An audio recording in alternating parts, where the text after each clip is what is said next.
Well, before we get going, I just kind of wanted to remind everybody that there is a media order that has been issued on this case. And for some of the media and the individuals who've been here for the last couple of weeks, I'm sure are familiar with it. But I know there's a constant people coming in and out. So I just want to remind everyone that there is a specific media order that's been issued on this case, and that everybody is presumed to have reviewed it and agree to it.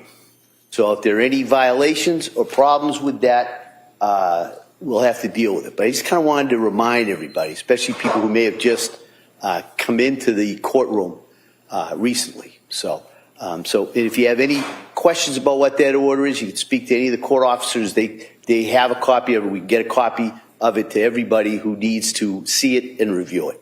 All right, and with that, what we'll do is we're going to go, the defendant, excuse me, had filed a motion for addition to the witness list, to add to the witness list regarding a Ms. Thorndike. So what I'm going to do first, I'll hear from the defendant, then I'll hear from the Commonwealth. Thank you. Mr. Reddington. Thank you.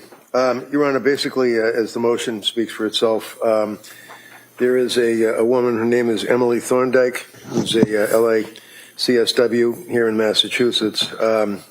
She owns and is an independent operator of her own clinical social work establishment called Wise Mind Therapy. Your Honor has her resume. She graduated from Dover Sherburne High School, received a Bachelor of Arts in Sociology from Hartwick College, master's degree from BC, 2019, is licensed in Massachusetts. And interestingly enough, she did work at the McLean Hospital in the very short-term unit that the doctor was testifying that Lindsay was in for 5 days in January of 22 into 23. She worked for 5 years as a mental health specialist from May of 2014 to May of 2019. She was a clinical social worker manager of that unit from 2019-2021. So she's basically got about 7 years and 7 months of experience working in that unit for a majority of that period of time, full-time employee, and then for 1 year as a supervisor. She left, as the court is aware from the motion.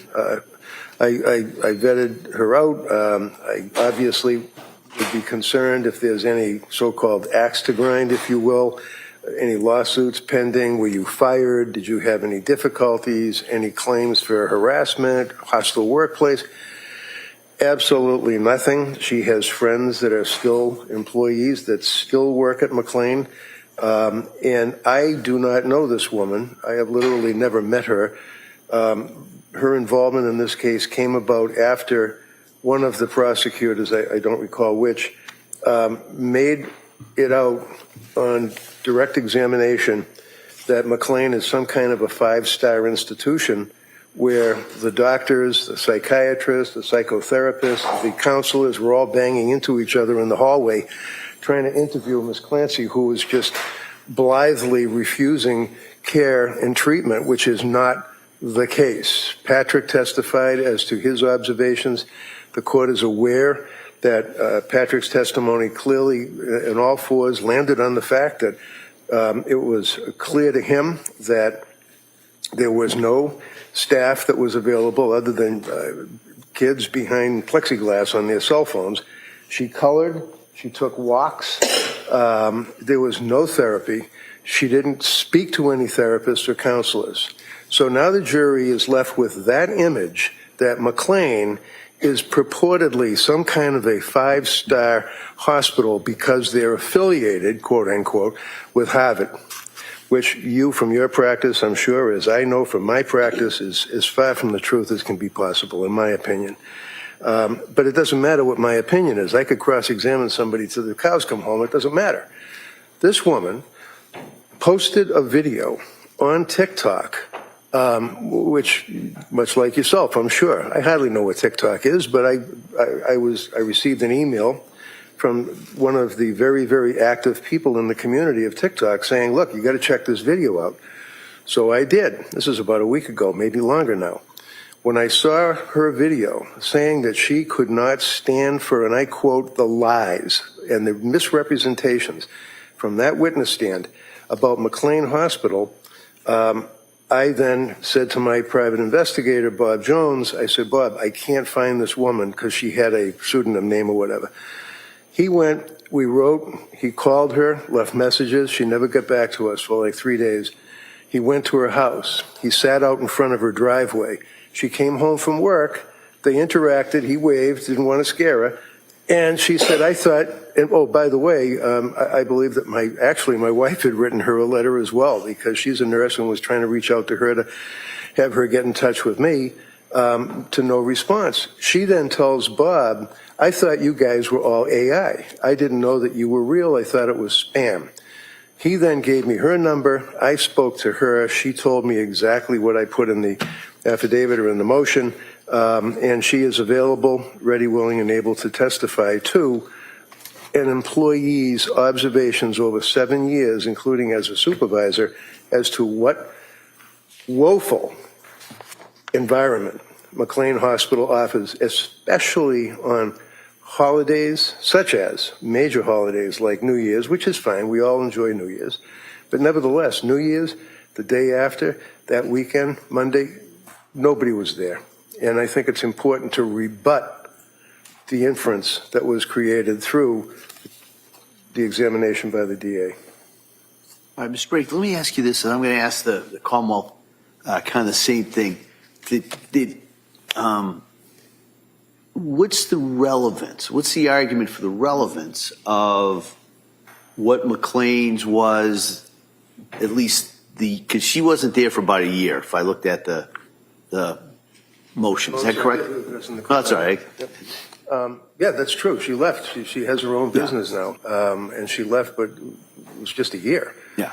There's no change in the circumstances from Lindsay going into that hospital on New Year's of 2022 to 23, and this woman's work experience where she left a year before. And I agree with you. This would have been a non-issue were it not for the flavor of the government's repeated argument that she was a person who was spurning health care, didn't want health care, had the opportunity, and she walked away from the opportunity, which, as I say, is as far from the truth as possible. So I think it is now, because of their questioning, squarely before the jury, to leave that impression. And the woman that was the doctor from McLean was just a pleasure. She was just a lovely, lovely woman and testified as best she could on the case. But they're left with the impression that McLean is this wonderful place that she just did not have any interest in utilizing what was available to her. That was not available to her. And she's testifying to custom, practice, and her observations over 7.5 years. Is there another alternative to get there? Someone who actually works there or worked there during this time period? That it's the time period that a year? One of the things that, well, yeah, but things can change in a year, you know? I don't think so at McLean. I don't know so. I guess that's the question. I don't know so. That would be, that's one of the things I may have to wrestle with, but that's kind of what I was asking, whether or not there is, or I understand the argument. Okay. And I understand the argument regarding relevance, but if we're talking about staffing or the availability of programs and how that work, this witness is a gap there. I guess that's all. I'm wondering if there's another way to get there. So, you know, the realities of trial practice, if you're the government, you send summonses, you have people come to your office, you're interviewing witnesses. If you're the defense, they run for the hills. For example, one motion I'm bringing with you is merely looking for pediatric records that I have had to have Bob Jones go and try to get them, HIPAA forms, everything, and they're avoiding us horribly. And I'm going to have a contempt hearing request very shortly. But the point I'm getting at is, if they want to reach out to McLean, I'm sure that McLean administration would bend over backwards to give them every record that they would need as to how many employees they had, what their work records were, their doctors, their counselors, all available I know I can't get it.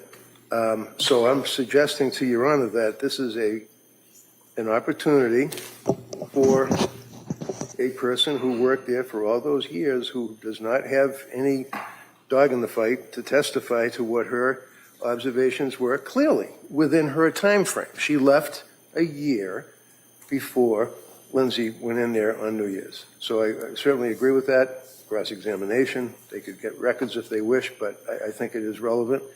I think it's material, and I think it has to be used to rebut the inference that was raised. All right. Thank you. Thank you, Judge. Yeah, Commonwealth? Your Honor, the Commonwealth would object to the witness, the late disclosed witness, in addition to the obvious Rule 14 issues, the fact that we didn't have notice of this individual, there's been no discovery other than what's contained in the affidavit, and what we could identify from this woman's TikTok video. There's no report from the investigator who admittedly by counsel has spoken to this witness, this individual. Aside from that, we have a number of other issues with this witness. One is this isn't somebody that's proposed to be an expert, so they're not relieved, they wouldn't be relieved of a sequestration order. But this woman's TikTok, admittedly, she's been following the trial. She goes on for several minutes in a very long TikTok video where she identifies what she thinks are lies based on her observations of Patrick Clancy's testimony. We have no idea what her thoughts are or what her comments are on the rest of the trial that we assume she's watched based on her comments in this particular video. That she outlines in this video her experiences at McLean and her observations and how they are different from what was portrayed in that particular witness's testimony. But in the course of this trial, we not only have that particular witness's testimony, we have records from McLean, and the records speak from themselves about what she was offered, what she did, what she declined, what the contact was with each and every person who wrote a note in that record. But this witness admittedly wasn't there, had no contact, has no knowledge of the case in of itself. And in this case, Your Honor, we deal with facts. We're presenting facts to the jury. We're not presenting somebody's opinion about what kind of care the defendant got during her stay at McLean. That's not what this trial is about. That's not what it should be about. And if it wants to play out in the court of public opinion, that's fine, but not inside the walls of these courtroom.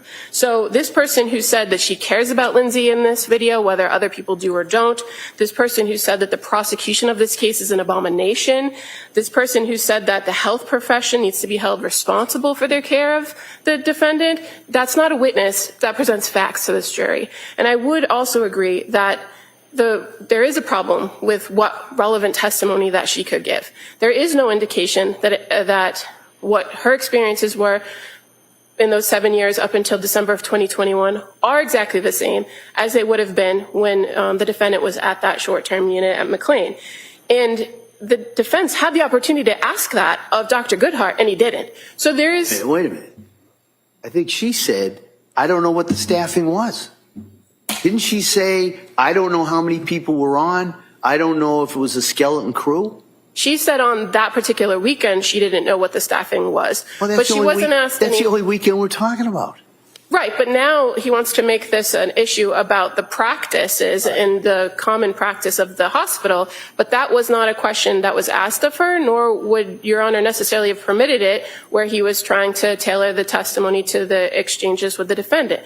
So to then have the witness available to answer those questions that was at the facility during that time period, and then not take that opportunity and offer this subsequent witness and call it a rebuttal witness, it's not a fair line of examination. It's not a fair line of rebuttal where she wasn't there during the time period. So we would object for all of those reasons. I mean, just so everybody knows where I'm going, I can't imagine that that witness would be allowed to give her, in a sense, review of McLean's. If it's 5-star and she may say it's 2-star, you know, this is not TripAdvisor. I wouldn't allow that. And no one... But the question seems to be, for me, a closer call about what the standard staffing and programs may be available on a holiday weekend. Because the Commonwealth's witness said, I don't know that. And that seems to be something that maybe the parties could come to an agreement about establishing? Either, there's got to be somebody who's still working there that says the weekend, 2 weeks, the weekend after this wasn't a holiday, we have X amount of people there. We have X amount of programs that are available. On the holiday weekend, we do or we don't. To me, that's where the battle on this motion is. I do understand the Commonwealth's objections regarding allowing people who watch the trial to then say, I disagree with it, and I want to testify about what I disagree with. That's troubling, but I'm talking about the facts on this thing. And that's if it was anything other than those kind of facts, and this witness had not worked there, I'm not sure we'd even be having this hearing. And I would suggest that counsel indicated that in trial practice that people are reluctant to give information to the defense. But there are avenues, procedural avenues, that he could pursue to get that information involving the court or involving subpoenas, in which there's been no indication that he's actually tried to do. And again, I would suggest to the court that we have the McLean records from that time period in evidence, and they are the best evidence of the contact that people there, staff that were there that day, had, or those 4 days, had with the defendant on that day. So from the perspective of if there's missing information, there are avenues he could pursue if he wants to rebut it. I would suggest that this person's testimony is not relevant because they weren't there. And I would agree that the better option, if defense wants to present this as a rebuttal, would be from somebody that was there, but he doesn't have that. And so for those reasons, this motion should be denied. And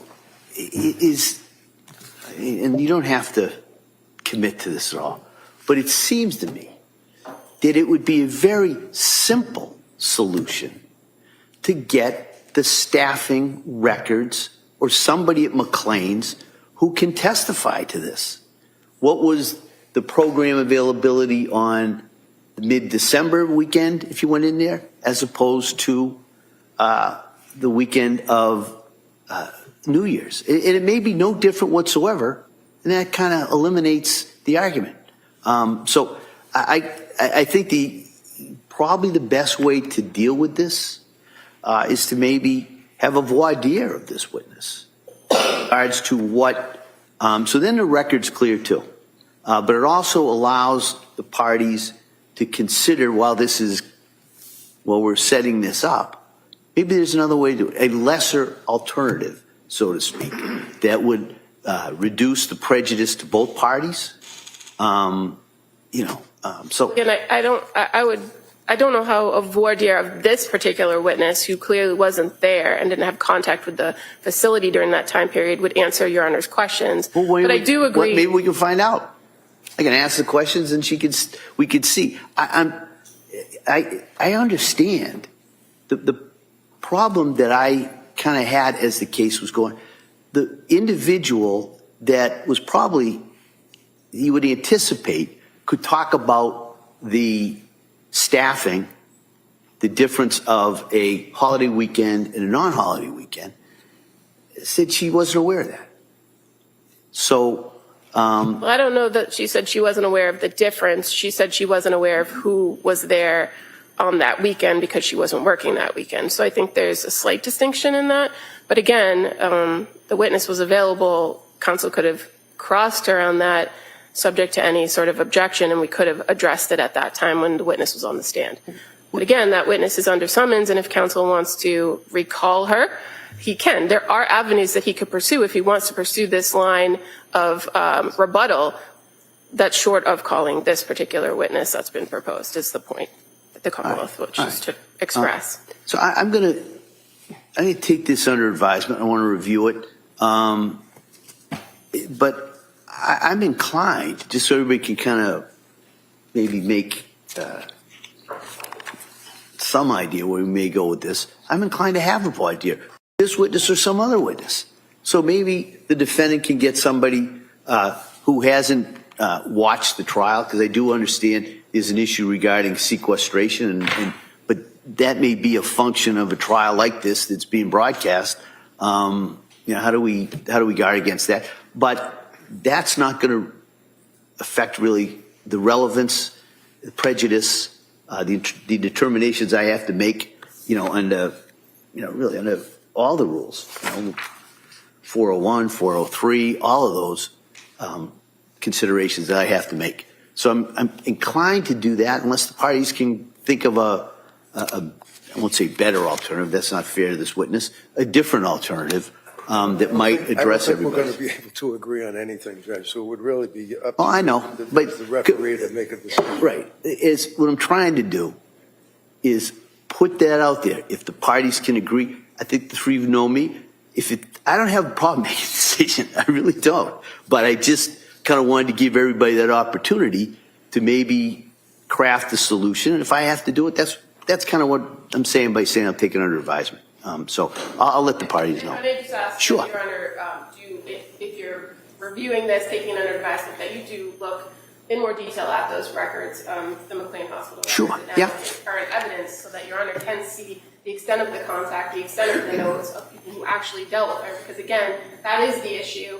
That is the factual issue here, is the contact that she actually had, not what maybe she wasn't offered at other points, but what she had while she was there. So I ask that you just review. All right. I'll review that. I'll review my notes regarding the doctor who testified from McLean's, and then we can deal with this. This would be a witness that would be called later in the trial anyway, so it'll give me a chance to do that, review that, get a decision to the three of you, and then we can, depending what happens, either schedule a voir dire or go from there. All right? But all right, thank you for everybody for kind of agreeing to argue this a little bit earlier, so it gives me a chance to review the records and the arguments. All right, with that now, we ready for the jury? Yes. Come on. Before the Honorable William Sullivan, Justice of the Superior Court, now sitting in Plymouth, within and for the Commonwealth. Draw near, give your attendance, and you shall be heard. God save the Commonwealth of Massachusetts. This court is now in session. Please be seated.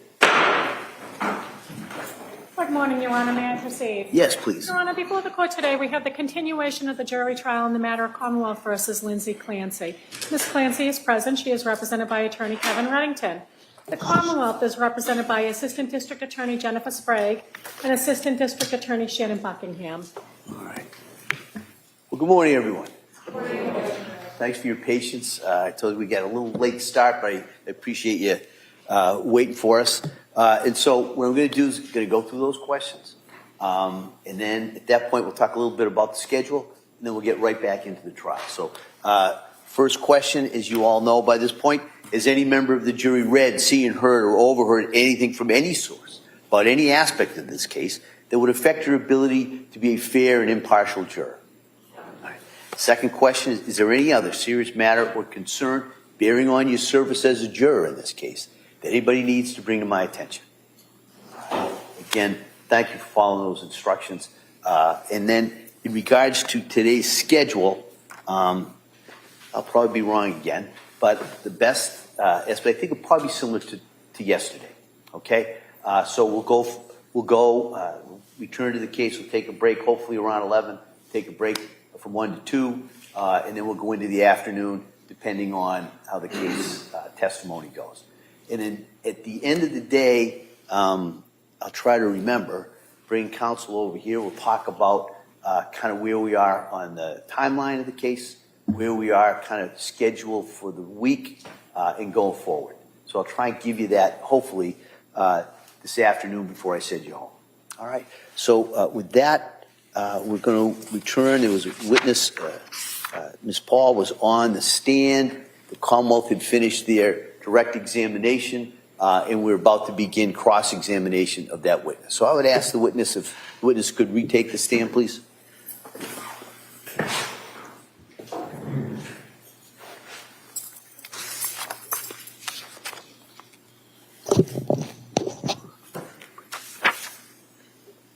Good morning. Good morning. Good morning. Do you solemnly swear that the testimony of the evidence you give will no harm to the solemnly and defend the bar will be the truth and whole truth and nothing but the truth. Please. I want you to start, please. All right, good morning. Good morning. All All right, Mr. Reddington? Thank you, Judge. Morning, Nurse Paul. Good morning. And if I understand, you now live and perhaps work in New Hampshire, is that right? That's correct. And are you still doing the same type of work that you were doing with the social health? Yes, I am. Excellent. Very good. You obviously are a very, very dedicated person to this field, if you will, and helping people that are pregnant women after they had birth and during that postpartum period, right? Correct. You work with Lindsay, and the reason you were involved with Lindsay is because, if I understand it correctly, her mother-in-law, Patrick's mother, Sue, worked with a friend of yours. Correct. So basically, Sue asked her friend if she could reach out and have you kind of step in and help out. That's correct. And that's what you did. Yes. And you stepped up and you treated this woman, obviously, with care and professionalism, in my opinion. Thank you.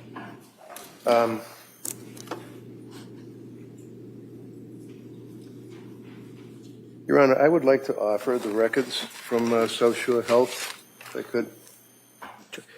Objection? No objection. Those records may be admitted.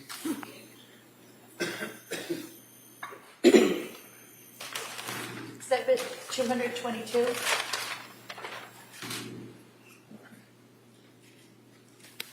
And in the course of your treatment of Lindsay, actually, you went so far as to give you a cell phone, if I'm correct. Is that right? She did have my cell phone because I called her on my day off. Yes, sir. Okay. I don't have any other questions, Judge. Thank you very much for your care. All right. Counsel, anything further? No, thank you. All right, thank you. You may step down. Thank you.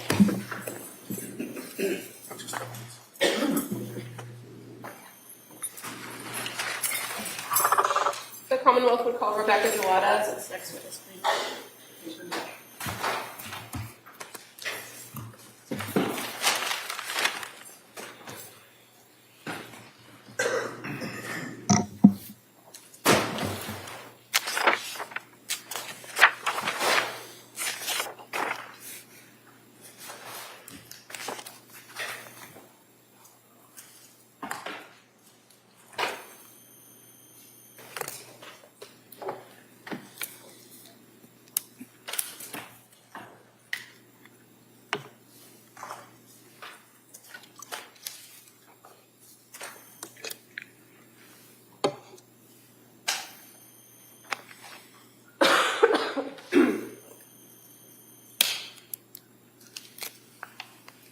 Good morning, ma'am. Stop right there and raise your right hand to the clerk, please. Good morning. Do you solemnly swear that the testimony in the only issue shall be in the chair of everyone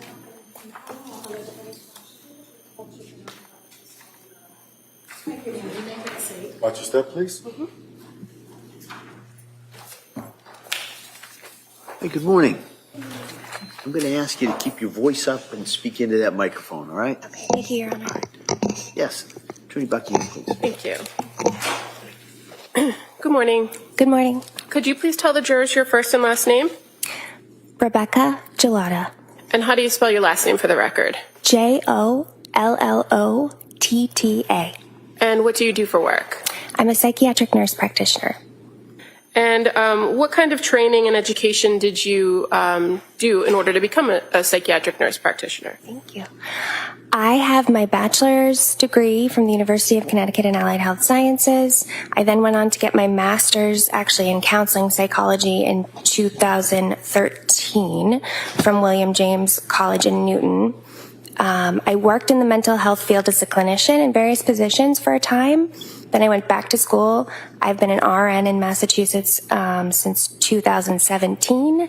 I got my MSN in 2019, at which time I became a licensed and credentialed psychiatric nurse practitioner. And where is that? Here in Massachusetts? Yes. Are you licensed anywhere else? No. And so can you tell us a little bit about your work history?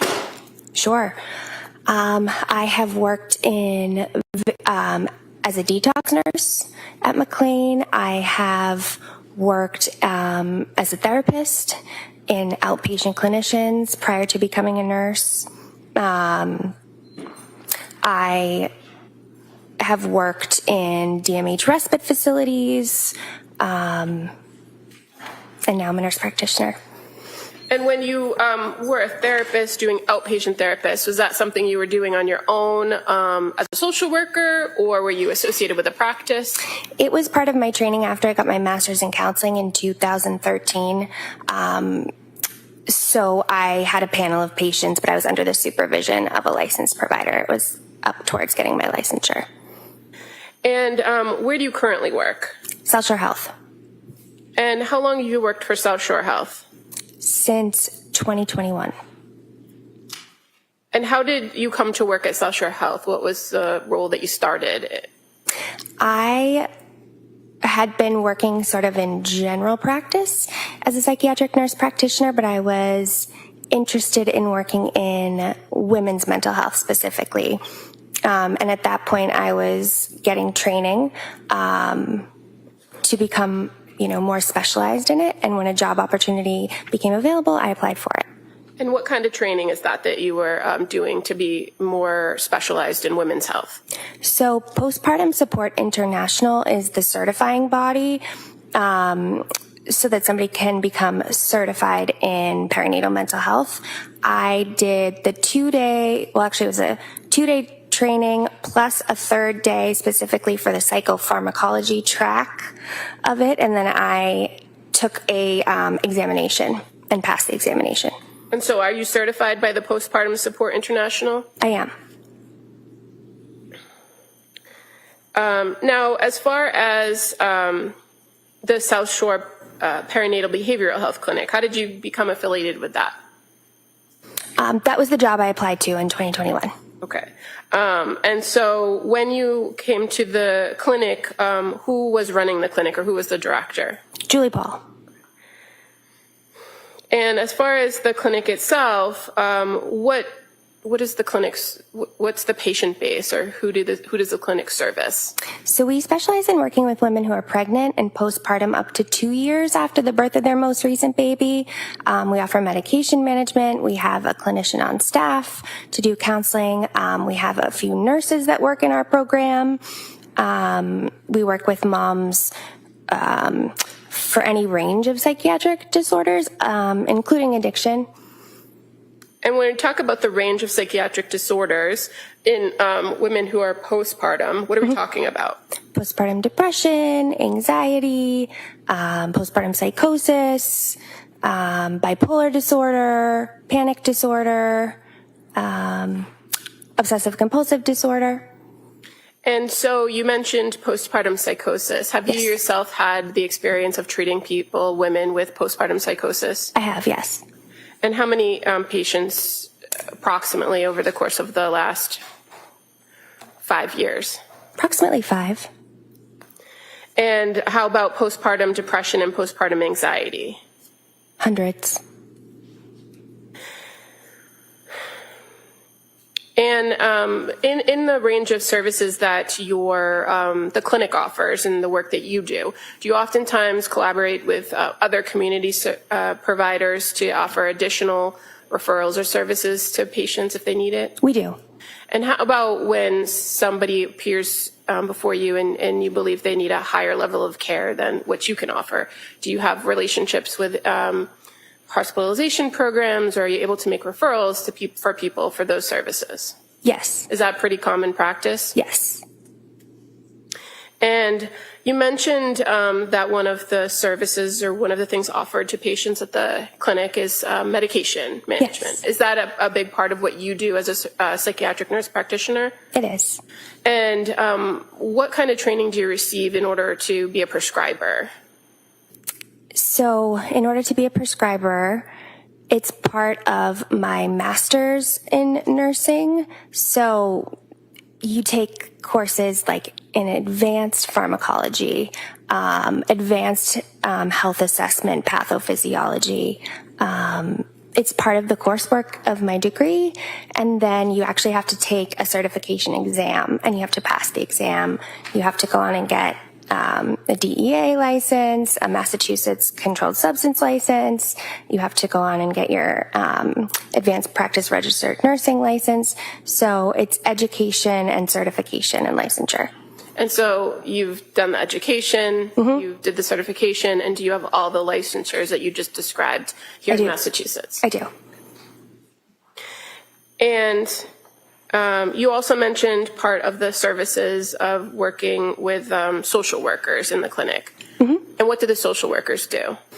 They provide short-term counseling to patients, again, because we specialize in up to 2 years postpartum. They could be available to provide counseling during that phase. And traditionally, postpartum period is a year after birth, right? Correct. So why does the clinic offer support for women up to 2 years? We do acknowledge that while the highest risk period is the first 3 months postpartum, some women can struggle later on in the first year. They may have symptoms that emerge 9-10 months in, so we want to really be able to cover them and treat them if that happens and get them stable. And does it sometimes take some time to get a person stable? Absolutely. And would that be why the program or your program goes up to 2 years? Yes. I want to draw your attention to a particular patient, Lindsay Clancy. You're familiar with that patient? I am. And how did you become involved with the care of Lindsay Clancy? I became involved, she had initially seen Julie, and Julie was going to be leaving the clinic in December, and she wanted somebody to take care of Lindsay, again, longer term, since she would be leaving. And at that time in 2022, when Julie was leaving, how many psychiatric nurse practitioners were at the clinic? 3. And that includes Julie? Yes. And so who was the other nurse practitioner? Andrea Warden. And fair to say you had a conversation with Julie about transferring care of this particular patient? Yes. And did you have more experience than the other nurse practitioner in the field, if you know? Not necessarily. Okay. But as far as taking Lindsay on as a patient, you were agreeable to taking over for Julie? Yeah, in all likelihood, Andrea Warden only works 2 days at our clinic, so it could have been that I was working 5 days at that time, so I would have been more available. So do you recall when the first contact you had with Lindsay Clancy, what date it was? It was November 29th, 2022. And so that was prior to Julie actually leaving, right? Correct. And fair to say, on that November 29th date, you had an actual follow-up with Lindsay. I did. Do you recall if it was virtual or was it in person? I recall that it was virtual. Okay. And in the practice of the clinic, is there an option for patients to do in-person or face-to-face Yes. in-person visits? Yes. And how does it come about that a person is either in person or virtual? Our model is that we do initial assessments in person because new motherhood is very busy. There's a lot going on. We would rather see you than not. And so sometimes it is just easier to log on to a screen. Sometimes if we feel like someone would benefit from that face-to-face assessment, we'll say, please book your next appointment in person. And I know I did see Lindsay in person on at least one occasion, but my first was virtual. And as far as kind of that choice about whether a patient appears virtual or in person, is part of the calculus the patient's choice, what they want to have happen? Yeah.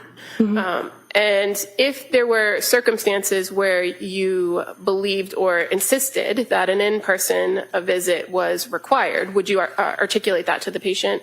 Yes. And then have them scheduled for an in-person? Correct. And as far as your first contact with Lindsay Clancy, were you aware that Julie Paul had done that initial intake with her in person? I was. And you had the chance to speak with Julie and to also review the records prior to meeting with her? Correct. And so were you aware that the day before, on November 28th, that Julie had some contact with Lindsay Clancy. I was. And that there was some phone interaction, and there had been some messages sent to the clinic prior to you scheduling the meeting with her? Correct, yes. So would you agree that there was an issue that needed to be discussed, and that led you to have this appointment with her prior to Julie actually leaving the program? Yes. When you met with Ms. Clancy, did you go through kind of a history of her presentation or present illness and kind of things that had occurred in the past? I did. And did you do kind of a nuts and bolts start to finish, or did you rely on some of the previous information she had disclosed? I relied on some of the previous information she had disclosed. Things like where she grew up, where she went to school, past clinical history, medication trials, but otherwise I would add my own clinical assessment. Okay. And you were aware that in the history she presented to the clinic that she had previously been on some medications from another provider? Correct, yes. And that she started with Zoloft and Ativan and Benadryl? Yes. And that at some point she had visited the South Shore Hospital emergency room? I believe it was November 16th. And as a clinic that's associated with the South Shore Health System, do you have access to those records to review when you're dealing with a patient? I do, yeah. And so you're aware that when she went to the ER on November 16th that they prescribed her trazodone? I am. And that she was reporting significant sleep issues at that time? I was aware. And then as far as the course of treatment at the clinic, were you able to review her course of treatment with Julie? I was. And fair to say that had been very recent, correct? Very recent, yes. Her first contact with the clinic was actually November 20th, correct? Correct. So you were aware that Julie had originally prescribed Prozac and had already changed the medication plan? Yes, I was aware. So in this meeting on November 29th, what was Lindsay reporting to you as the issues? Would I be able to refer to my note, Your Honor? Sure, you can. I know most of it by memory, but just. So she had been taking mirtazapine, Remeron, at that point for 4 nights. So I believe she started it on November 25th. I was then seeing her on November 29th. She wasn't yet appreciating much difference from mood, anxiety, or insomnia. She would say, I'm able to fall asleep for 2 hours, then I'm up for 3 hours in the middle of the night. And finding herself in those 3 hours needing to take an Ativan to help her fall back asleep. Now, when she said not appreciating much difference after taking it for 4 nights, in your training experience, is that something that you would normally see with that type of medication? Yes, I wasn't surprised by that. And for something like mirtazapine, or it's referred to as Remeron, right? Remeron, yeah. What class of drug is that? It is a noradrenergic specific serotonin antidepressant. So it's slightly different than an SSRI. It does work on serotonin. It also works on the noradrenergic part is alpha receptors, which is what those are the receptors that our body responds to adrenaline. So it should help kind of calm you down. And it also works on histamine receptors, which is why it can make people sleepy. So for Remeron, the fact that it has a calming effect on somebody with anxiety, it's sometimes a good fit, right? Correct, yep. And for somebody who might be complaining of sleep issues, it also has that secondary component that could help. Yeah, it is a good choice for somebody who's having depression with prominent anxiety, insomnia, decreased appetite, because it can also increase appetite, which sometimes we want to happen.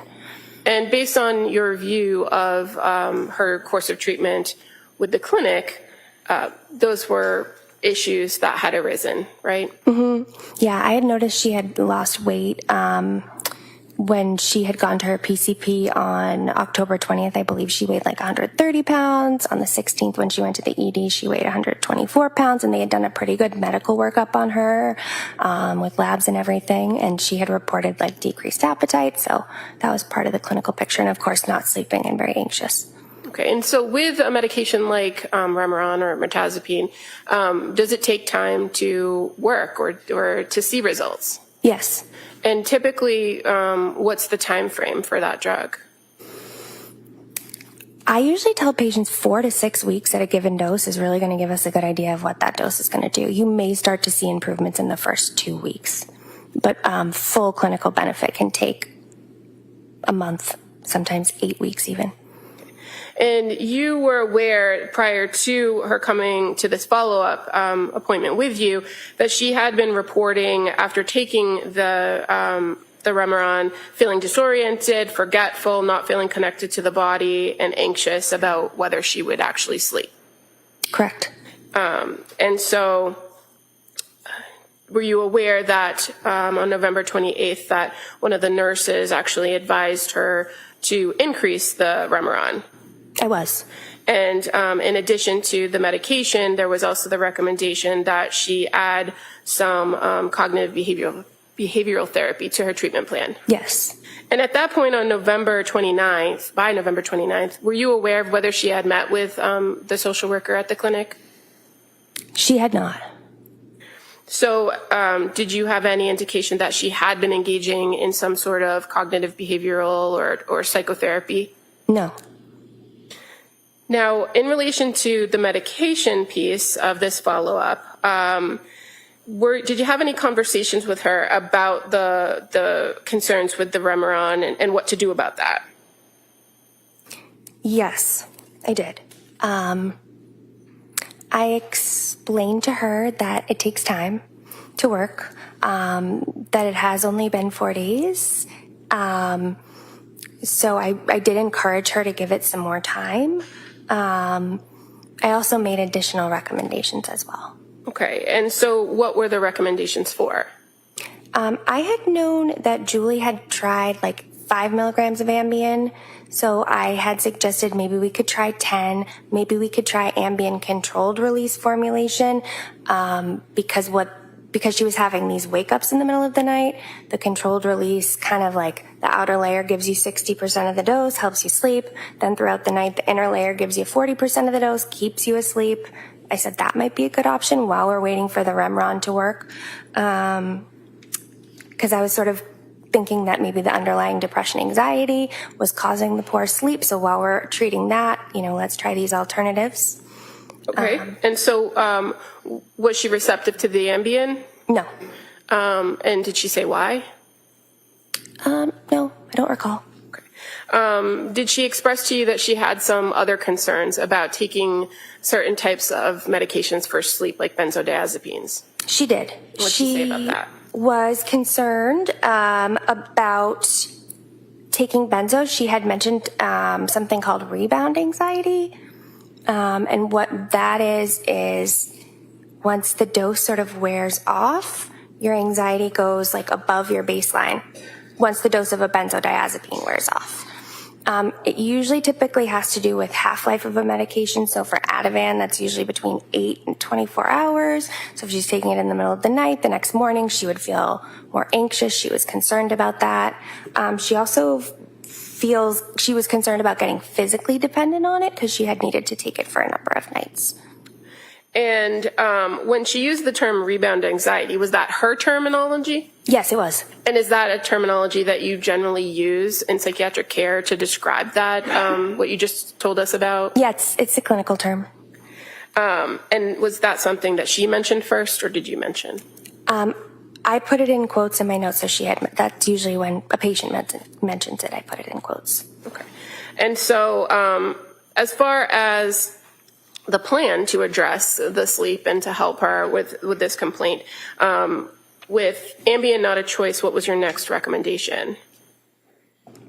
I discussed hydroxyzine because it's an as-needed medication for anxiety, but it's not a benzodiazepine. doesn't really carry that risk of rebound anxiety or tolerance or dependence. And it could help her sleep. So I offered that as an alternative as well. Were you aware that she was offered hydroxyzine before? I was not aware of that. Was she willing to try the hydroxyzine? No. And so what was her preference? Her preference was to continue with the mirtazapine, the Remeron, 15 milligrams, and with the as-needed lorazepam. And just so we kind of stay with the same terminology, when you're talking lorazepam. Sorry, Ativan? Yeah. Okay. And that was something that she expressed to you? Yes. Now, when you're dealing with a patient, and obviously this is your first interaction with her, right? Mm-hmm. Do you take into account your contact and communication with them in assessing whether they have the ability to make these choices or make informed decisions? Absolutely. And so your conversation with her about her medication treatment that she had received and what you were proposing as a plan, was she able to engage with you in that conversation? Yep. And so when it was collaborative. And so when she declined the options that you first offered, did you then present her with alternatives? I did. And ultimately, at the end of the day, whose choice is it as to what medication regimen person would be on? The patient. And why is that? Because they have autonomy in their decisions. I'm only making recommendations based on my education, experience, training, what I'm seeing in terms of symptoms. The patient has the autonomy. Are there instances where you're dealing with a patient where you have concerns that they shouldn't have autonomy? Or that, maybe if I rephrase that question, are there instances where you're dealing with a patient where you're concerned that they don't have the ability to make the right choice for themselves? There would be, yeah. And what options do you have in those instances? In those instances, I mean, that sort of comes down to like competency, capacity to make decisions. Sometimes we might get our legal or ethics team like involved to make a determination about whether this patient needs like a healthcare proxy to make their decisions, things like that. And what about if a person presents with a very serious risk to their own physical health or the health of others? What are your options then? I guess it would depend, you know, if they had capacity to make their decisions. In your interaction with her on November 29th, did you also go through with her and perform a mental screening test or a mental status screening? I did. And why do you do that?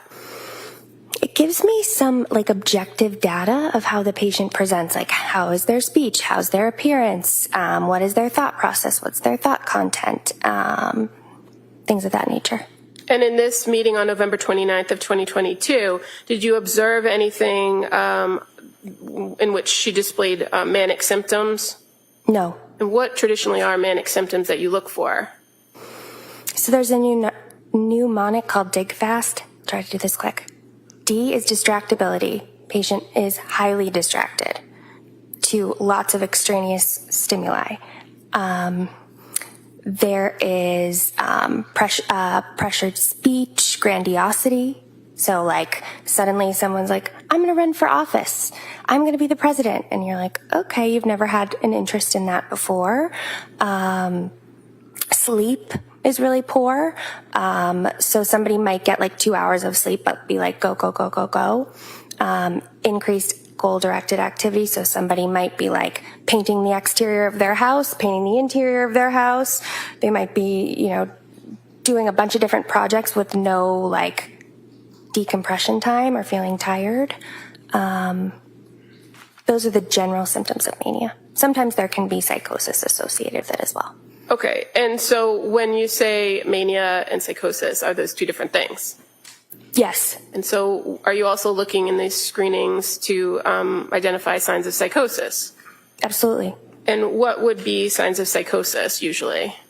Signs of psychosis, they can be sort of subtle. It might look like somebody's like responding to, you know, stimuli in their head, like based on the way that their eyes are kind of tracking and they're not really paying attention. They may be quite guarded. They may have a delusional thought process. Like, for example, they might think that like somebody's out to get them when there's really no like basis. When you say responding to internal stimuli, is that generally when a person hears things, auditory hallucinations, Yes. or sees things that aren't there, Correct. visual hallucinations? And in addition to kind of watching for these things in your interaction, do you flat out ask somebody if they're experiencing those symptoms? I do.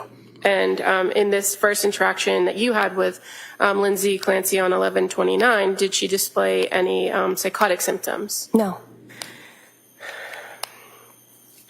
What about assessing for suicidality? Do you do that as I do. well? And what do you do for that?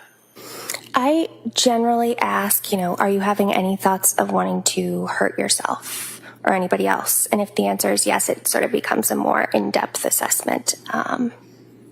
Do you go back and ask them about past thoughts?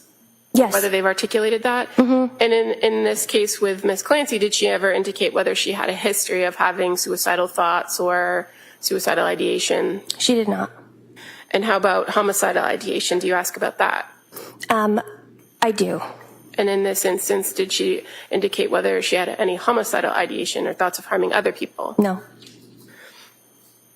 And as far as your observations of her presentation, like her mood and physically how she presented, did anything stand out to you as far as any of that? She seemed anxious. Okay. Can I remember? Okay, so as far as mood, So I couldn't hear that. Sorry, Judge, if you can finish your answer. Sure. You done with that? Yeah, I'm done. Okay. All right. so as far as mood, you noted her to be anxious, right? Yes. And you also look at a person's affect. And did you? You're gonna have to answer yes or no. Yes. Sorry. You observed her affect to be consistent with her mood, which you identified as anxious, right? And you examined somebody for Yes. their Sorry. that's okay thought process, right? Right. And what did you observe her thought process to be? I observed her thought process to be linear, meaning you could follow it, her train of thought easily, and goal directed. She understood that she was there to be assessed for treatment. Seemed to be her goal. And do you also perform other screenings like the generalized anxiety depression scale and the Edinburgh scale?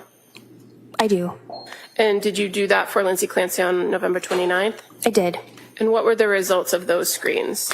Her Edinburgh, so the Edinburgh scale is out of 30. She was 17. What does that mean? Moderate to severe symptoms, postpartum depression. Now, with that particular screening tool that you can use, is it fair to say that with postpartum women, it often fluctuates? It can. The patient is asked about the previous 7 days. And as far as the generalized anxiety depression scale, what were the results of that screen? May I look?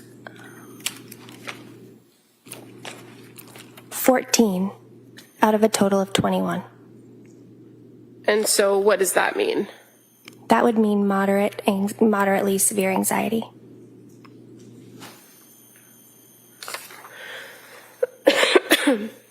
And do you recall about how much or how long your interaction with her was on this telehealth visit? It would have been 30 minutes.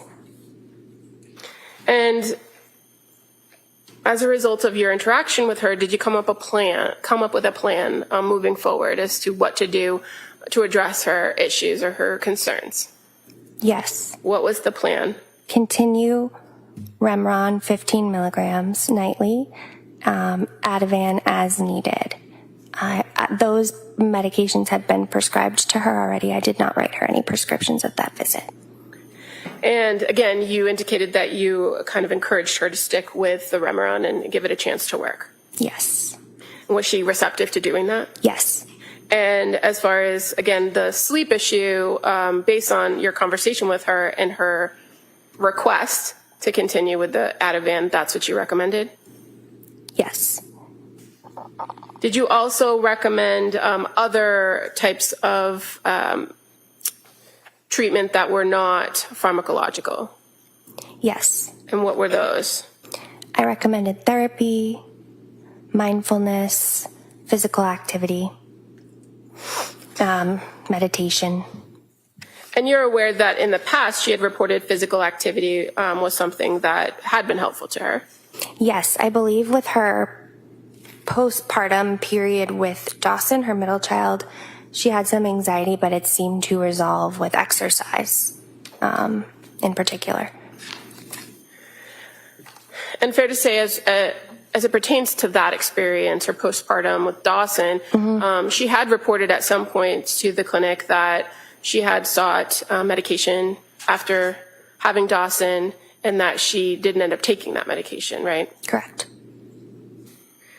Now, after this particular follow-up, what's your practice when you're dealing with a patient to have them have an intervention if they need to get in touch with you or they have concerns before your next scheduled meeting?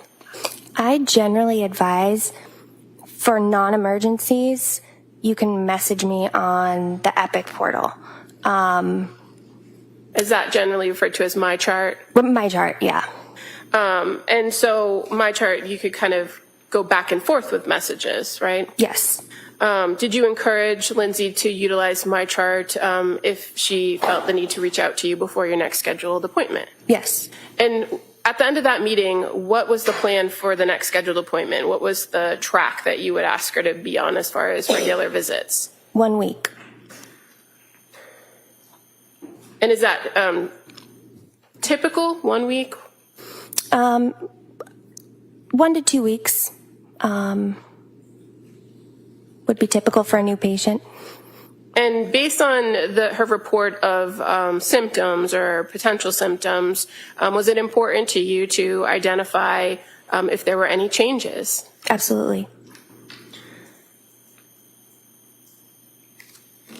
Now, were you aware by the time that meeting was completed that she did have an appointment scheduled with the social worker at your clinic, Letitia Dukes, for December 2nd? I was aware of that, yes. Now, after this meeting, so this was approximately 10:30 in the morning on 11/29, right? Yes. Did you have communication or contact with Lindsay Clancy on November 30th? I did. How did you have contact with her on that day? She messaged me on the My Chart portal. And you're aware that on that particular morning, Julie had informed her that she was leaving? Yes. Or were you aware, I should say? Yes. Now, when Lindsay messaged you, that was at 11 a.m. That was the first message, correct? I would have to look at the note for the time. Okay. Do you have those? I do have the messages. I believe that'd be accurate. It was 11 a.m. Yep. And did she ask you something specific in that message? She did. What did she ask you? She asked me if it would be safe to stop taking Remeron after 5 nights. So you had just met with her on November 29th. Correct. And talked about stopping Remeron or talked about the concerns with Remeron. We talked about continuing it on the 29th, yes. But as far as the starting of that meeting where you were talking with her about the medication, she had already reported concerns with that medication, right? Yes. And so you encouraged her to stick with it. Mm-hmm. And then the next day, she's asking to stop again. Yes. Okay. Do you recall that in that message, she indicated that in the course of that night, that the depression, she felt like the depression was much, much worse and not helping her sleep, and that she only got 2 hours? Yes. And she asked for a phone call from you, right? Yes. And did you call her back or did you message her back? I messaged her back, but I also believe I had my nurse call her back because I was in between patients. Okay. And so when you messaged her back, what did you ask her about to address that concern about stopping the Remeron after 5 nights? I asked her what symptoms of depression did she notice was worsening. And why did you do that? Because she had mentioned that she felt that she was more depressed. She was attributing it to the medication. But in her original message, did she give you any detail about what was worse? Yeah, no, she did not. Sorry. Is it important to you to know what symptoms are worse so that you know how to advise the patient? Absolutely. And did you again express to her a concern with stopping that particular medication after the short period of time she had been on it? Yes, I shared with her that from what I understood, there had been really short medication trials since October, a short course of the Zoloft, a short course of trazodone, and now what would be a short course of the Remeron. And I reiterated that sometimes it can take 4 to 6 weeks before these treatments start to work. Okay. And you also knew from Julie Paul that she had only taken Prozac for approximately 4 days. Correct.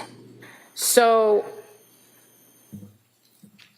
even though you gave her that information and encouraged her to stay with it, did you suggest an alternative? I did. And why did you suggest an alternative? At this point, I'm trying to establish a therapeutic relationship with her as a patient. So I had met with her on the 29th. She's concerned about the mirtazapine. I'm kind of asking her to hang with me on it and give it a chance. But then the next day she's asking me again that she really doesn't like it.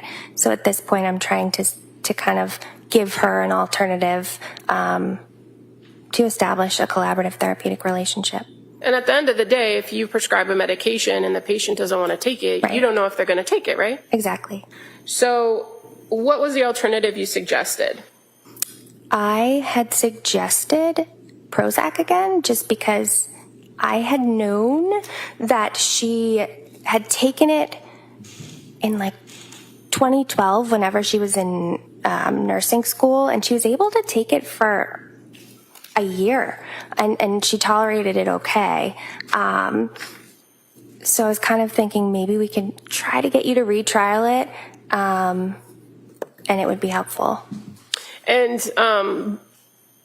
in making that recommendation to potentially restart it, had you reviewed the notes from Julie Paul in which the defendant or Lindsay Clancy indicated that when she took the Prozac, she felt disconnected, and that she was concerned about that, and that Julie had told her to stop it? Mm-hmm. Yes. But you still felt that it was worth giving it another try? Mm-hmm. And did you suggest anything else to pair with the Prozac to help sleep? I did. What did you suggest? I recommended Seroquel, 25 milligrams. And now, Seroquel, is that a drug that you're familiar with? I am. And in your practice, especially dealing with women's health, perinatal issues, what would a low dose of Seroquel accomplish for a woman postpartum? To get them to sleep. And you are aware that Seroquel at higher doses could be used to treat other types of mental illnesses? Yes. But in this circumstance and with this recommendation, what was the purpose of the Seroquel? So at this stage, my awareness was that she had tried a first-line option, which would be the benzodiazepine. The second-line options are usually what we call the sedating antidepressants like trazodone, Remeron. So this would be more like a third-line option to try.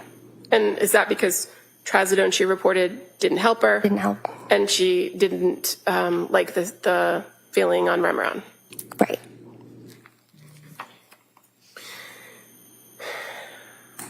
And so ultimately in that message, you kind of reiterated what your overall recommendations were, right? Yes. And it was to continue with the Remeron for another 10 days, and that the alternative would be to restart Prozac and add the 25 milligrams of Seroquel nightly for anxiety and insomnia. Is that Yes. correct? Yes. And so were you recommending that she be on all of those at the same time? That she do the Remeron, the Seroquel, the Prozac? Yes. And in your experience in psychiatric care and prescribing medication, is it a common practice to pair low doses or doses of particular types of medications together to effectively manage a person's symptoms? Mm-hmm. At this clinical juncture, my thought was the combination of Remeron with the Prozac to treat the depression with prominent anxiety, the Seroquel to help alleviate the sleep. And you're also addressing the concern of benzodiazepine dependency, right? Correct. Did you encourage her to do something to help you to kind of manage her treatment track going forward? Yes. What did you encourage her to do? I had noticed that Lindsay was attributing a lot of her symptoms to her medication. And so I attached to the MyChart message 2 different mood charts. And what those one was daily, one is weekly. What it is it asks the patient each day to rate their mood from like 0 to 3. Good mood, bad mood, normal mood. It asks about like, did you take your medications? What doses? What were they? Check the box. How many hours a night did you sleep? What's your anxiety level? What's irritability? And what I wanted from that was, because it had all those parameters about mood and then also the medication, did you take it? We'd be able to track over time what the progression was. Was it getting worse since we started the medication? Was it actually getting better? I just wanted more data. And were you aware that she was actually tracking those things herself? No. Now, you continued to have some back and forth messages with her throughout the course of the day on November 30th, correct? Correct. So we have, she reached out to you at 11. Mm-hmm. You responded to her at 11:52. Yes. There's another message from her at 12:15, right? Yes. And just going back for a second, when you were asking her about worsening symptoms, did you ask specifically about suicidal symptoms? I did. And why those, if she was expressing some depression and sleep issues? Suicidal thoughts can be a symptom of depression, and I just wanted to make sure I assessed that one because of its severity. And is that something that's important to do before you make a recommendation to change a medication? Yes. Now, when she responded at 12:15, did she tell you anything about the suicidal thoughts, or if she was having any? She said she's not at the point of being suicidal. Okay. She also indicated, but I'm really feeling as if I can't go on like this, right? Right. And she asked you to call in the Seroquel. She did ask me to call in the Seroquel, yes. So based on her response, did you feel that she was taking the alternative that you were offering? Yes. And then at 12:29 p.m., you get another message from her where she asks for a phone call, right? Yes. And again, at that point, did you have a phone call with her, or did you continue to interact with her on the MyChart portal? I interacted with her on the MyChart between patients, and I had my nurse give her a call. And again, you said in between patients, so did you have the opportunity to pick up the phone and call? I did not. Okay. And is that one of the benefits of the messaging portal, that you can get back to somebody quicker? Yes. So when,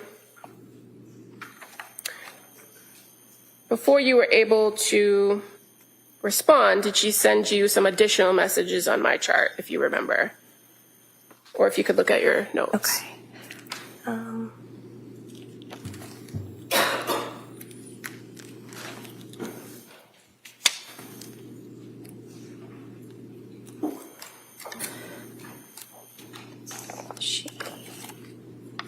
I see that the symptoms of depression that she reported.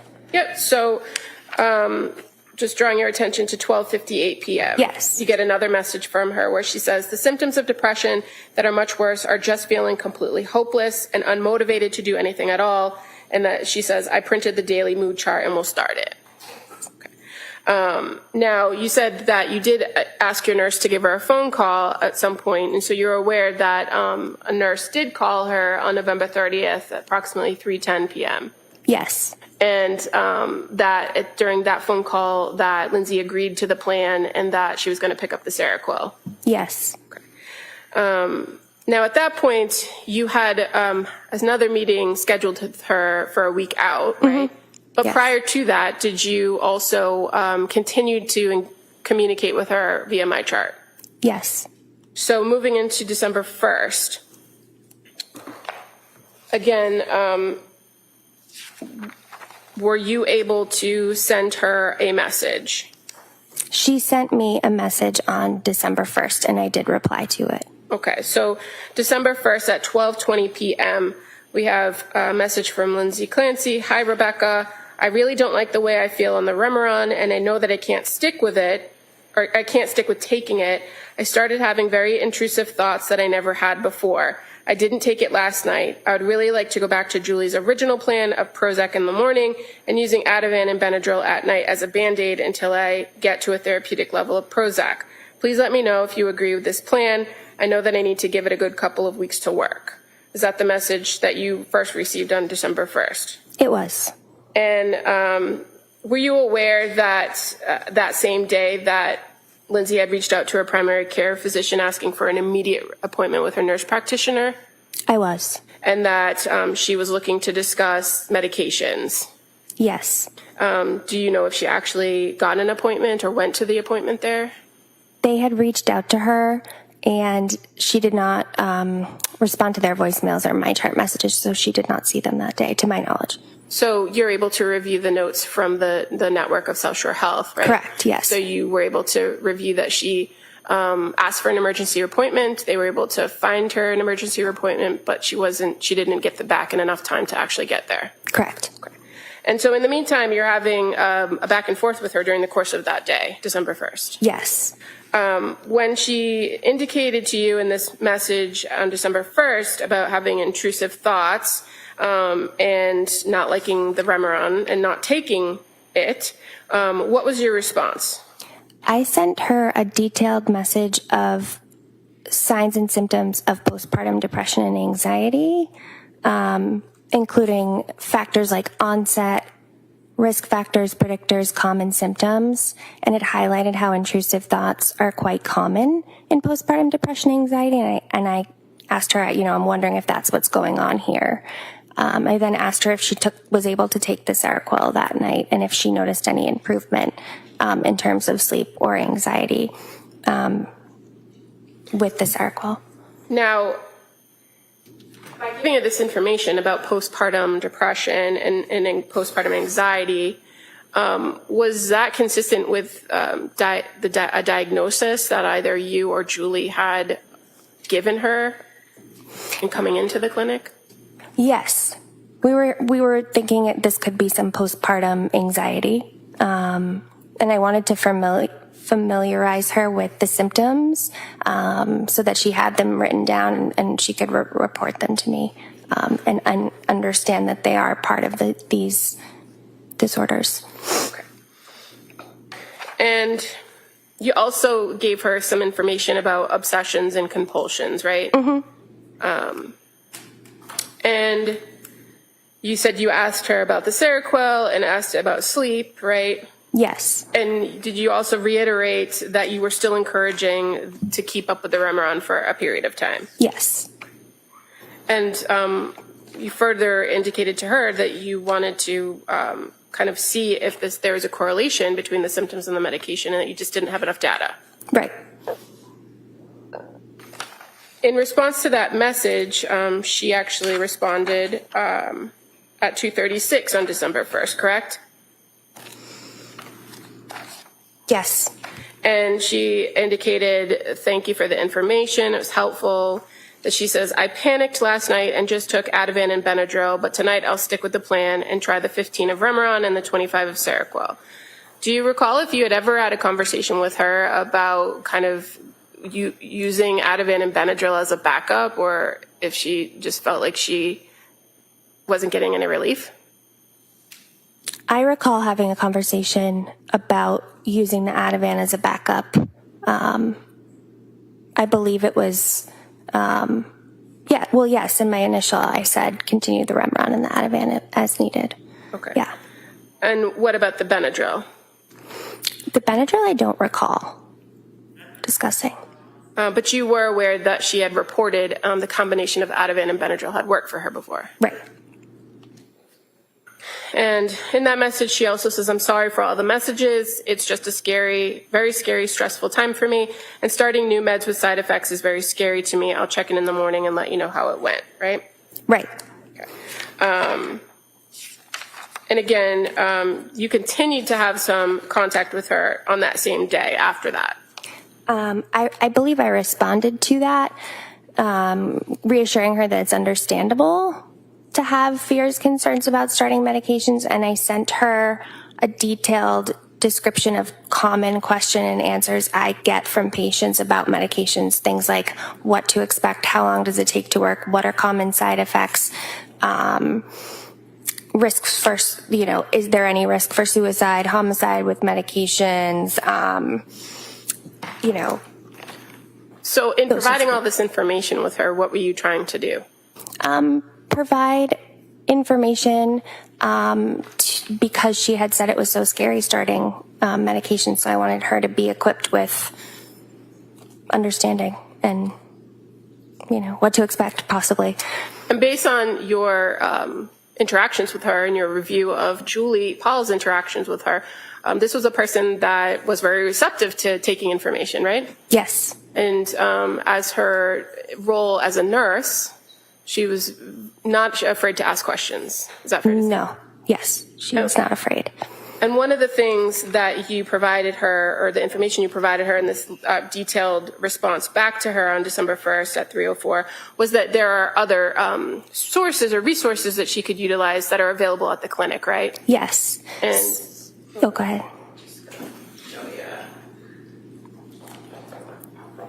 These two books, Exhibit 148. Yep.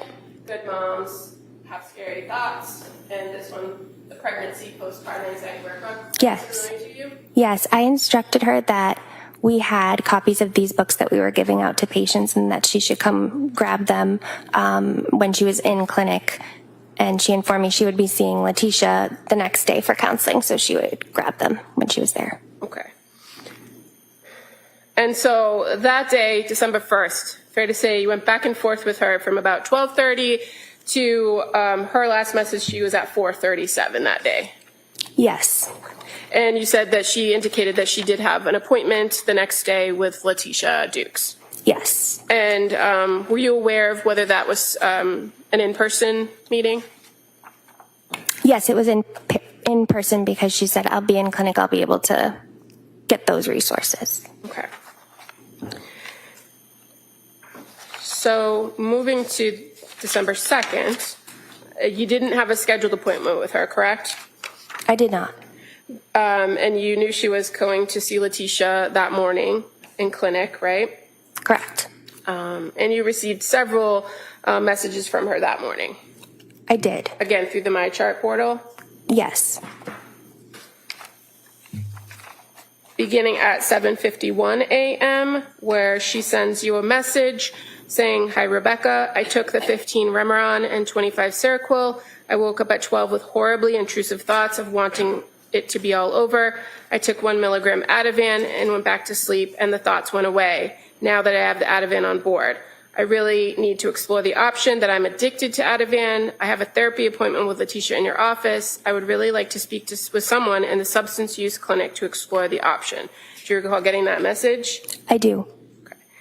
And did you respond to that message? I did. I am credentialed at South Shore Health and Addiction Medicine, so I felt that I could be that person to discuss those concerns with her. Discuss the substance use Yes. concerns? Mm-hmm. And so, and you're aware that the social workers can also screen for those as well? Yes. So at 8:51 on December 2nd, you respond to her, right? I did. And what do you tell her about the concerns she just expressed in her 7:51 message? I fully appreciate and understand the concern for benzo tolerance. It's not something I want to happen to my patients ever. That being said, there's a place for benzodiazepines, especially at the beginning and acute phase of treatment and getting someone stable. And then we would always pull back slowly.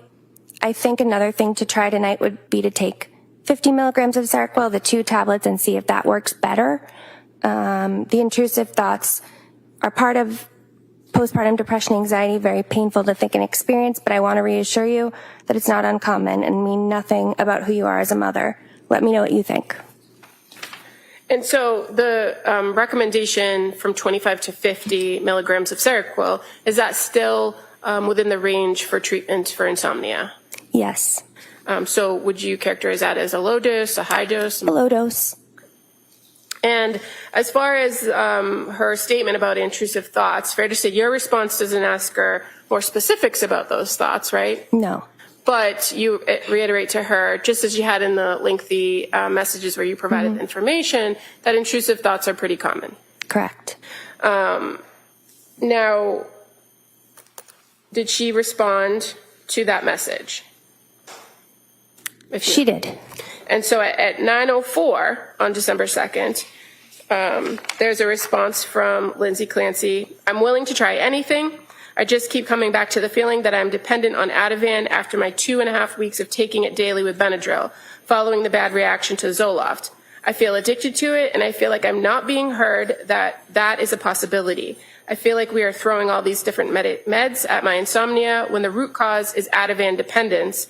I don't feel any of the anxious thoughts I had before. I feel completely numb. So you got that message from her at 9:04, correct? I did. And what was your concern when you got that message, or did you have any concern? I wouldn't say I had concern. I just wanted to, again, provide her some information about what I thought might be happening. Based on your training and experience as a psychiatric I'm nurse. sorry, she didn't finish her answer, please. Okay, yeah, go ahead. I was finished. Okay, well, she's finished. All right, next question. Based on your training and experience as a psychiatric nurse, and you said you had some experience with substance use, did you feel that there was a dependency issue or an addiction issue with Ativan? I did not. Is it fairly common that Ativan is going to make somebody feel better if they're feeling anxious? Yes. That's why you take it, right? Yes. And that's why you take it as needed. Is that fair to say? Yes. So in your response to her at 9:37, do you make clear to her the difference between dependence and addiction? I do. Okay. And as far as benzodiazepines go, there's a real concern for dependence and addiction in the fields. Is that fair to say? Yes. But based on taking it for 2.5 weeks, taking it to address actual symptoms of anxiety, did you have a concern of dependence? No. And so did you articulate to her that anything about that concept of dependence versus addiction? What did you say? I said, I wonder if you fear you're becoming dependent on the benzodiazepines, and there's a subtle difference between dependence and addiction. With addiction, there's a change in behavior caused by biochemical changes in the brain after continued substance abuse. The substance use becomes the main priority of the person with the substance use disorder, regardless of the harm it causes to themselves or others. With dependence, we're referring to physical dependence on a substance characterized by symptoms of tolerance. Characterized by symptoms of tolerance and withdrawal. Benzodiazepine withdrawal is similar to alcohol withdrawal symptoms. We would be seeing things like elevated vital signs, high blood pressure, tachycardia, diaphoresis, mild alteration of mental status, initially with a possibility of perceptual disturbances, delirium, dysphoria, and tremors. Did the insomnia predate the Ativan use? I hear your concerns about the benzos. So my recommendation is do not take them every night. I recommend taking only every other night, and then we will not refill it. And so what's diaphoresis? Sweating. Okay. And in the field of prescribing psychiatric medications, do you often have to deal with physical dependency and then addressing it later? I wouldn't say often. Is there a way to address that as far? Absolutely, yeah. And so that wasn't a concern of yours regarding Ativan, was it? Not at that time. And what about her statement about not being heard? Did you see that in her message? Where she says, I feel like I'm not being heard about addiction. That being a possibility. As a psychiatric nurse practitioner dealing in psychiatric medicine, is it important to you when a patient tells you that I don't feel I'm heard? Yes. And do you take that in consideration when addressing them and continuing to build that relationship? Yes. And so in this case with the defendant, with Lindsay Clancy, did that change your approach with her at all? It's why I sent the message that I did, trying to explain what addiction versus dependence and tolerance is. And I wanted to reassure her that we will try to have you take these less frequently and we don't need to continue them moving forward. So she advocated for herself and you took that into consideration and created an alternative plan or suggested an alternative plan? Yes. Did your care of her change at all when she told you she wasn't being heard? I wouldn't say it changed. You treated her as you would any other patient, right? Correct. Now, you continued to have messages with her throughout that day. Is that fair to say? Yes. And so at 10:02, you receive a message from her. It says, the insomnia started from the Zoloft, but then after the 2 weeks of daily Ativan and Benadryl use, that's when the insomnia was at its worst. I've tried so many different sleeping aids at this point, trazodone, Ambien, Remeron, Seroquel, and they all seem to barely touch the sleep until I take Ativan with them. So tonight I will try 15 of Remeron with 50 of Seroquel. I fear that if I wake up in the middle of the night with intrusive thoughts again, I will feel like I need Ativan. Do you recall her sending that message at 10:02? I do. And that she sent another message, it's kind of cut off, but it's still within the 10 o'clock hour, where she adds, I also just feel concerningly numb right now, like I have no emotion whatsoever. I feel like I'm going to die and I don't care. What do I do about this? I do recall that message, yes. And this is a message that she sent when she would have been or have seen Letitia Dukes already, right? If she had a 9 o'clock appointment? Yes.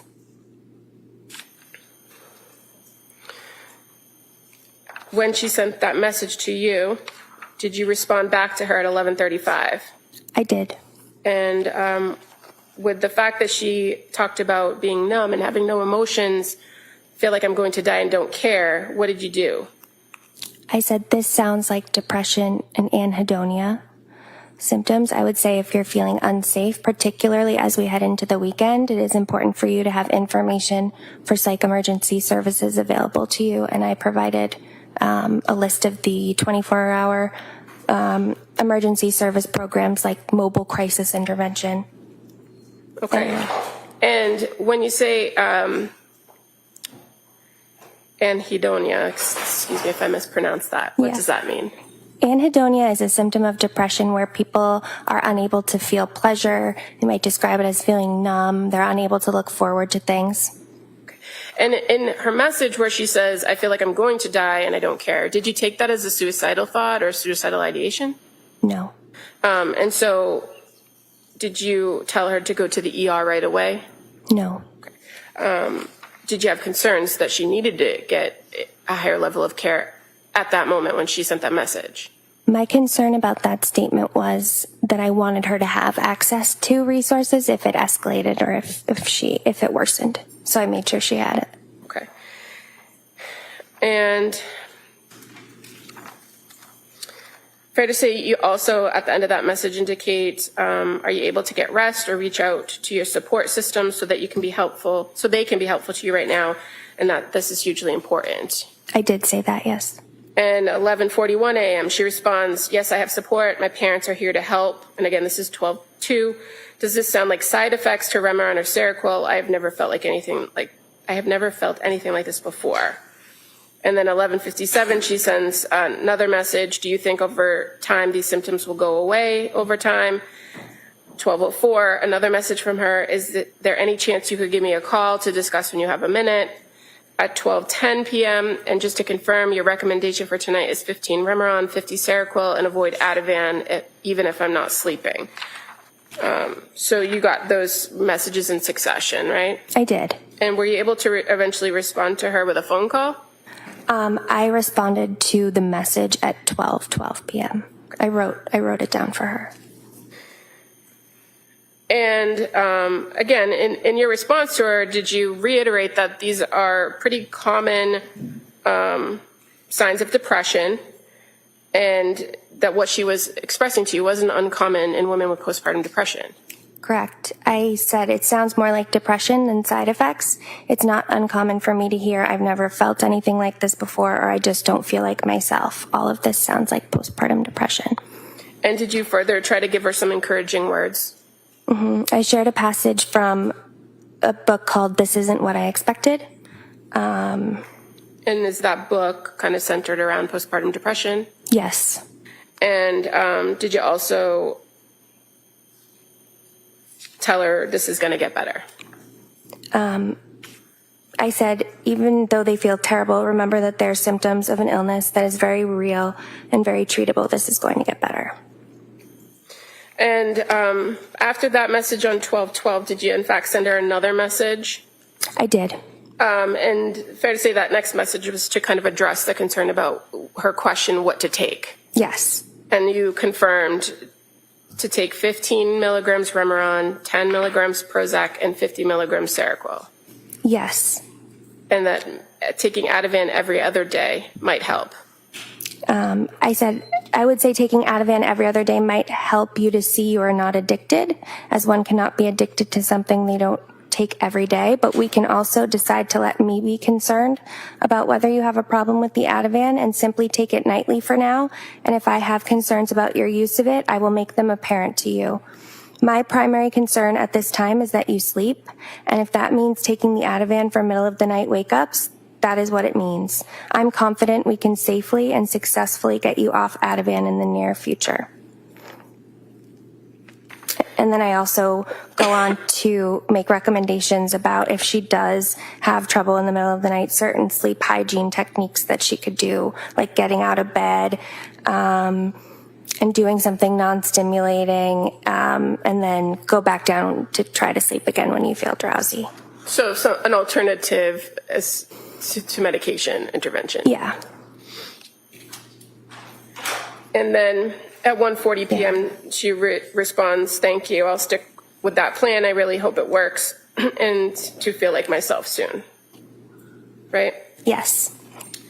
And then at 2:35, you respond, we will follow you closely. We have lots of alternatives. If this for some reason isn't the combination, we'll find one that gets you back to feeling like yourself. I did say that, yes. In all your treatment of women, the women that you've treated with postpartum depression, is this common that you have to kind of trial different plans in order to find the right one? Yes. All right, Ms. Buckingham, it's 11 o'clock. Why don't we take the morning recess at this time? All right? Thank you. So we'll take the break. Thank you. Cora.